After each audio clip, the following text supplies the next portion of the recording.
Indian economy is fully depends upon a rural development.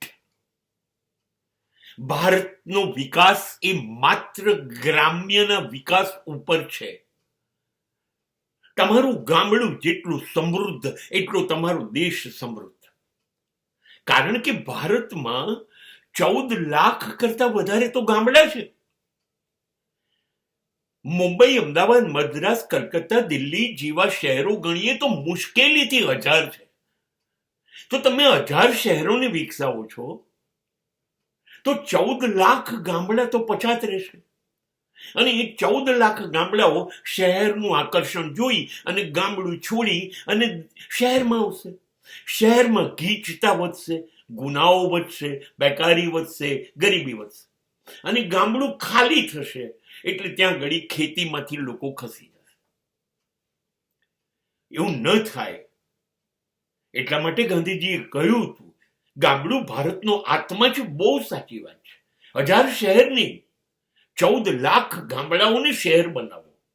એ કેવી રીતે? અરે દરેક ગામને રેલવે આપો, પાકા રસ્તા આપો, એસટી આપો, દરેક ગામને 24 કલાક પાણી અને વીજળી આપો, દરેક ગામને કમસે કમ હાયર સેકન્ડરી એજ્યુકેશન જેટલી સ્કૂલ આપો, દરેક ગામને એક નાનકડી હોસ્પિટલ આપો, દરેક ગામને લાઇબ્રેરી આપો, તળાવ આપો, થિયેટર આપો, સ્પોર્ટ્સ આપો. અરે બધું આપો ને જે શહેરને વિકસાવવું છે. તો ગામડાનો માણસને બધું જ મળી રહેશે જે શહેરમાં છે એ. તો હવે શહેર તરફ નહીં દોડે અને ગામડું વિકસશે.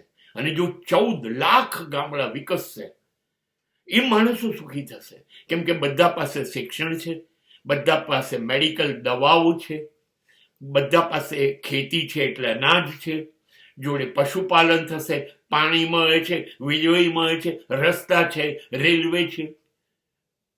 તો સુખી 14 લાખ જણને કરવા જોઈએ કે 1000 શહેરોને. 1000 શહેરોના વિકાસ સામે વાંધો નથી.